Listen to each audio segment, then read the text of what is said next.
Minority Leader. We'll now move on to the next interpellator from the majority, Congressman Tinio.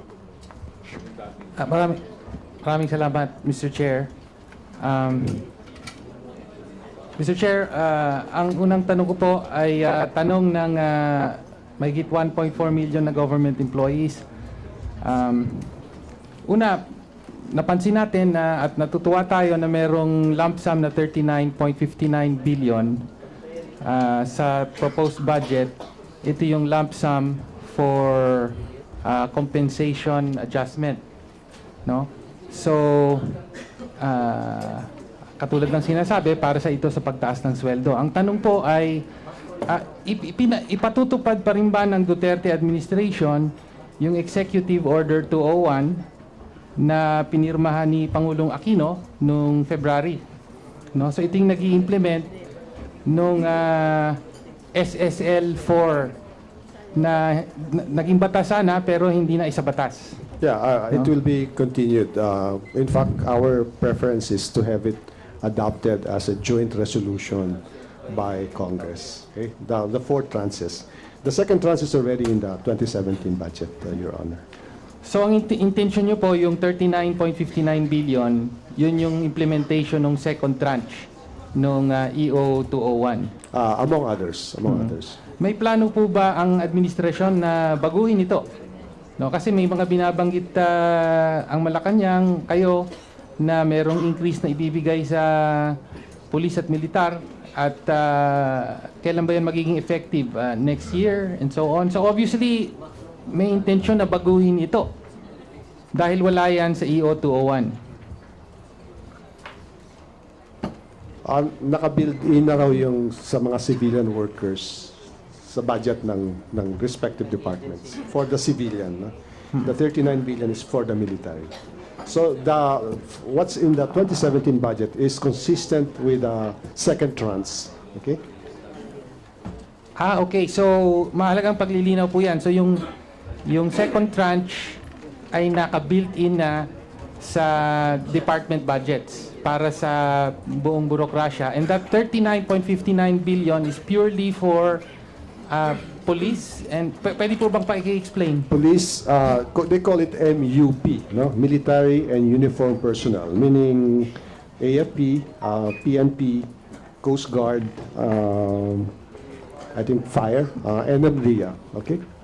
So lahat po ng uniform personnel, military, police, bumbero, BJMP, etc., sila po makakatanggap nun.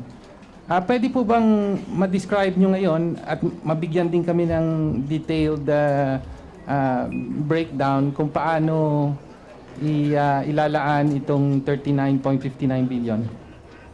We have that. Unfortunately, we still have to talk with the President about this. So I think it's just proper that sa kanya muna manggaling yung announcement. No? I don't want to announce it here. So just wait and we will announce. Okay? Subject to clearance by the President. Okay. Ngayon, ang tanong ko na po ay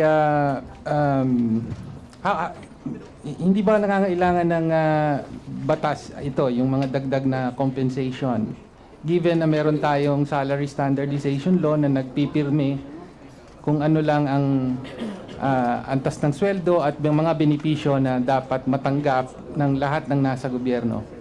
Kaya nga po, our preference is to have a joint resolution for this.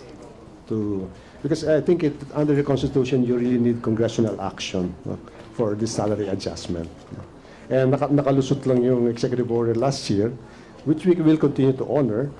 But our preference is to submit to Congress, to the House and the Senate, so that you can, through a joint resolution, approve the Actually, hindi nga po nakalusot yung joint resolution. So, technically, walang batas.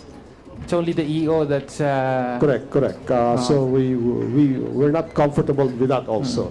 So to be more comfortable, so that the salary will be in 4 tranches. First tranche this year, second next year, another one in 2018, 2019. We will probably send you a draft of a joint resolution that we hope you will adopt. Okay? Hintayin po natin yan. Tapos, Alam nyo, ang sentiments po ng majority ng rank and file government employees, masyadong maliit po yung binigay na salary increase para sa kanila. No? Over 4 years, an increase of something like 10 to 20%. In practical terms, parang 500 pesos a month ang natatanggap. Halimbawa ng mga ordinary salary grade 1, mga clerk, hanggang mga public school teacher 1. No? So kayo magsasubmit kayo ng bagong proposed joint resolution. Wala bang plano na ang Duterte administration na i-review yung dating iskema ng Aquino administration at dagdagan pa yung sweldo lalo na ng mga lower and middle level employees, no? Yung mga clerk, utility worker, mga teacher, nurse ng gobyerno. Hindi lang po yung police at militar. In fact, this is based on the study commissioned by the previous government. It would appear that the entry level for teachers, for example, and nurses is very much higher than the private sector. Okay, the salary of teachers is 3 times higher than the salary of private school teachers, and the salary of entry level nurses is twice that of the salary of nurses in the 5 major hospitals. So if the attempt is to increase it further, I think baka naman todo ambisyon na ho yun. So kasi the way to do it is really compare the salaries of the government with that of the private sector. Ayoko makipagdebate sa inyo, pero halimbawa sa kaso po ng education, mas mataas ang sweldo sa public kaysa sa private kasi more than 90% of education is provided by the public sector. So maliit ang private sector, funded by tuition, kaya hindi sila ang nagsiset na... Maliwat ang argument yun. We're talking of salaries, no? Yes. It's not the... So in fact, we're happy that the salary of public school teachers are 3 times higher than the salary of private school teachers. So lumilipat na nga ho sa, sa private sector, sa public sector. And because the poor naman, they patronize the public school system, so we're happy with that. Anti-poor yun yung ganun. So ang sinasabi niyo po, walang maaasahang salary increase ang mga public school teachers and nurses sa ilalim ng Duterte administration? No, sabi ko nga kasama ho sila sa Trans 2, Trans 3, Trans 4. Okay? Wala nang karagdagang increase na ibibigay ang Duterte administration. Your Honor, under the tax reform we are contemplating, a teacher 2 who is currently paying 29,000 pesos in taxes will probably pay only 4,200 pesos in taxes. Now, that is a tax cut. Now, that is effectively a salary increase. So, this is the way we are looking at the welfare of the teachers who you represent. Thank you po. So parang ang naririnig ko rito ay wala nang dagdag pa na increase bukod sa nasa EO 201. Unlike yung pulis at militar. Pero sinasabi nyo may pagbaba naman ng income tax, which of course we support. However, may concerns tayo kaugnay sa nabanggit kanina yung pag-expand nung tax, yung VAT base at saka excise tax, no? Batay sa sinabi nyo kanina, madadagdagan ng something like 5 pesos and 65 centavos per liter ang presyo ng langis. So yan ang direktang mararamdaman ng ordinaryong mamamayan.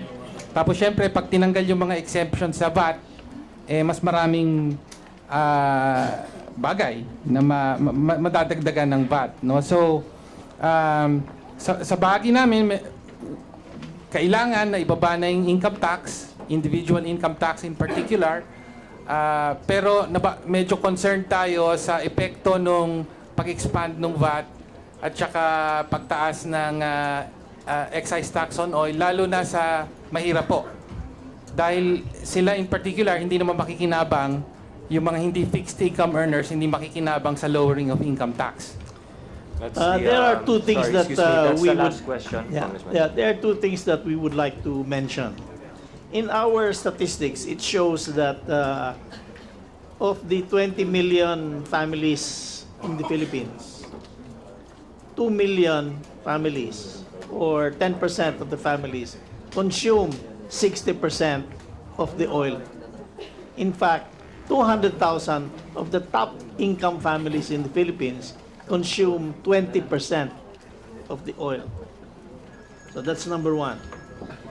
The excise tax will be, we will target subsidies similar to the 4 Ps for the people who need support to take care of any possible increases in VAT and oil products. So rather than using the VAT to support poor people, we will use targeted subsidies. So in general, for the lower income people, the result should be actually beneficial and not eroding of their incomes.